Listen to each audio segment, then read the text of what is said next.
anywhere probably Mornington down towards that rip, St Leonard's area is probably going to be where it's covered tonight. I know it'll be quite insightful for me, and I'm sure a few others. A second thanks to the guys at Regal. Regal have been really good supporters with everything that we do in terms of donating raffle prizes and all that sort of stuff. So it's great to see the guys here tonight and being here to see it as well. So thanks again. I think we're establishing a nice little relationship with these guys to help with promotion and doing things like that. So if you are a member as well, Moose has got his own little marine electronics group, and also he has given us some sort of flyers on member benefit sort of pricing for sounders. So if you are actually a member of the club, you will do a better deal than saying I am, but I'm not really a member of the England Club. So don't try and do all of those. I do try and support them because they've been really great. I'll let Aaron get into it. Thanks again. It came together really quick with Aaron. Basically just said, do you want to do a talk? He said, yeah, no worries. What about this guy? Yeah, no worries. What do you want me to cover? Winter fishing in Port Phillip Bay, southern area? Yeah, no worries. See you on the night? Yeah, no worries. So here we are tonight. No worries. No worries. Thanks for coming along, guys.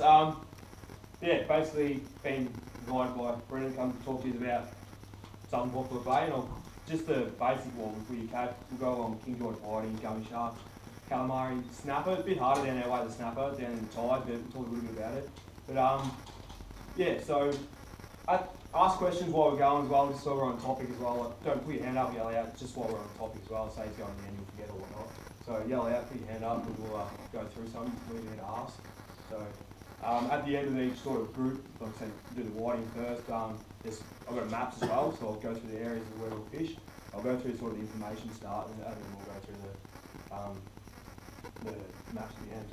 Alright, so I'll tell you a bit about myself just before we start. I started chartering when I was 15 years old, or just in the summer while I was at school, and then sort of that age when I was 15, turned 16 February, so that age, and I worked with Phil Stevens for group charters.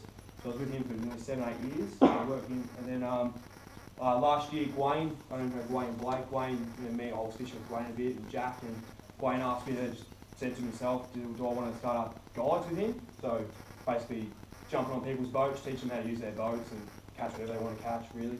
So Gwayne helped me out a lot there, because Gwayne's got a good name for himself, so he helped me out heaps and promoted me a bit, and started doing the talks and stuff now, so I'm trying to help everyone else out. So that's a short story. I've travelled a bit overseas, been Vanuatu, Hawaii, done my fishing over there with marlin, dolphin fish and that, and I fished the East Coast a fair bit as well, your big bluefin tuna and your marlin as well along there. And then back at home, fished Portland a fair bit, I've chartered down there as well, and also back at home I fished just your whiting, your squid, gummy sharks, and whatever it has to offer in season, you pretty much fish. Kingfish, they're good fun when they come on. So yeah, just enough about me, we'll start talking about whiting. No, now a little bit. No, they're back. Back Aaron. Start here. Moose electronics. I'm not here. Alright, so we catch our King George whiting in Port Phillip Bay, as you probably know. You find your areas in Port Phillip Bay where you find them, your depths you'll get them between sort of 2.7, you don't go much shallower than 2.5 metres, and you push up to sort of around your 10 metre mark, and that starts, when you're 10 metres you're generally more on tide. So I like to stick between that 3 metres to 6 metres, these are better options where you're going to fish. Saying that, you need to fish where the whiting are going to get their most benefit from. So you want to fish in areas where there's weeds. You want a lot of weed, but in amongst the weed you want your sand holes. So for example, if that's weed all around here, in the middle here, there's a sand hole. That's where the whiting will hold. So the whiting will be in the weed for protection. They'll come out of the whiting, out of those weed beds to feed. They'll eat your sandworms, your juvenile squid, they'll feed all that sort of stuff while the tide's going. They also get protection from predators in the weed as well. So the weeds you're probably best in to start with, or broken ground as well. But broken ground you'll find they won't hold in an area as well. For example, in front of Queenscliff there, come out of the creek to the left there, it's a lot much more broken ground than it is like thick weed. So you'll find that one day you'll get a heap of them, and the next day you might not get as many there because they haven't held in the area, they've moved along the tide to find more protection and whatnot. So you want to find that you want large fish in the area. If you get fish in a weedy area, you tend to get fish along there. Also, coming into southern this time of the year, your water temperature in southern in the bay is up in sort of the key up there, is sort of around your 9 degrees. Up Melbourne, sort of around your 10 degrees. And as you come down towards the southern end of the heads, it's around that 13 to 13.5 degrees. And drops just below 13 on the outgoing tide, and on the incoming tide, because the ocean's warmer, we have constant currents that move, so the ocean's warmer, and the whiting like warmer waters.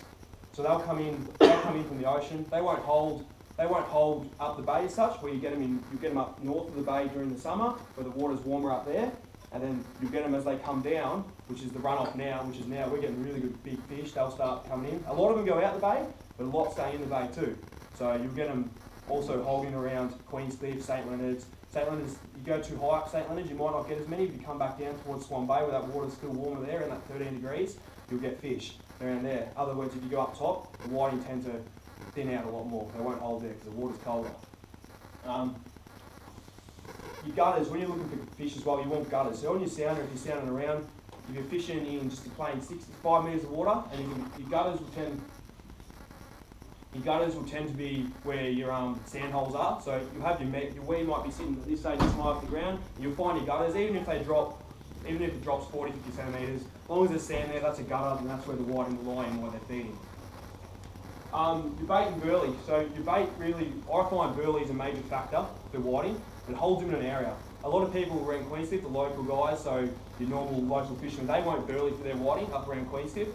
The reason being, like I said before, they're coming through those fish. They're coming through that area. They're not holding in Queenscliff because it's broken ground.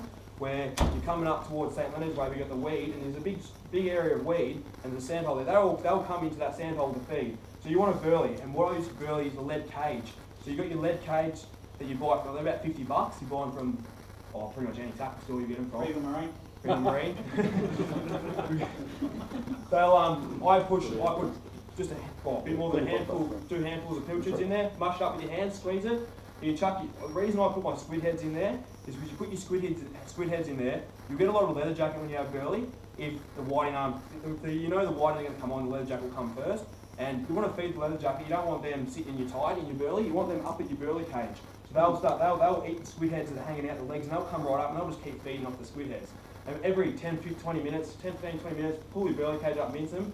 I also put pippies, so I open all my pippies, put the shells in, I'll chuck shells in as well. I'll step on mussels and chuck the mussels in, and that'll hold the fish in the area if they're biting. But I like to fish first to see what they're like. I don't bite burley straight away, I fish, and if there's fish there, if they're on, I won't burley yet. If they start to thin out, you'll know with whiting, when they're on, I'm talking like you get fish, where if they're not going 100%, and you're getting sort of your fish here, fish there, then start burling. And that's where the way you bring them all in and you can hold them in the area there. With your baits, I run just a size 6 Gamakatsu hook, which is just your worm hook, or your worm hook, or your straight size 6. And I don't tenderise my squid baits or anything like that. I just thin strip, not say 2 mil wide, a bit more than 2-3 mil wide, and a couple inches long, just thin. Don't tenderise it, just put it once, pin it once at the top of the hook, just once on the top of the squid, and then pop your mussel, your soft bait, which is your mussel on top of it, or your pippy on top of it, and then flick it out. And always fish into the tide, so never fish so you've got your tide say coming in, so your boat's facing, your back of your boat's facing this way. Never fish casting your rods up the tide. You always cast into your tide, because your whiting, they sit in the tide, so they're always facing up tide.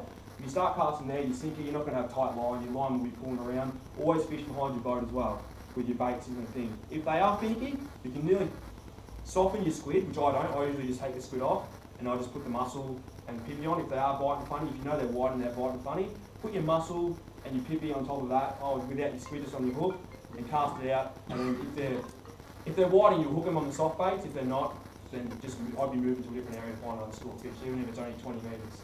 To another sandhole and work the sandhole. With your tides and moon, with your tides and moons and your water flowing in and stuff like that, you want to fish the start of the tide or the end of the tide. So your last hour or your first hour of tide. So around Queenscliff area, where I say Queenscliff, that's the southern end here, that's where I launch at Queenscliff most of the time. You have your tides that run for 6 hours each time of the day. If you can fish, you can get there on the slack water, which is just when your boat's sort of swinging around or whatnot, just before the tide starts.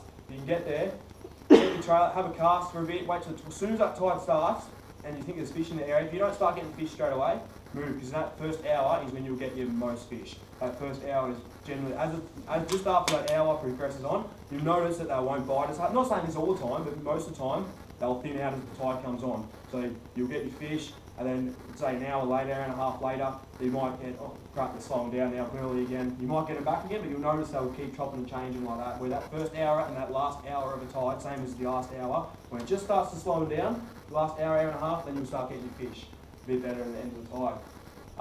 Your ebb tide, I always fish ebb tide around your new moon. So if you have a new moon coming, which we would have, what, another week, just a week I think, so you lead up to your new moon, I like the ebb tide better. It's to do with your tide, well, your moon creates the strength of the tide, and it's to do with your tides, and generally the ebb tide's faster around the new moon and slower around the new moon and faster around your full moon. So your flood tide's always faster, most times faster on your new moon, and your full moon and your new moon, the ebb tide's usually faster. And I like the faster tide for whiting.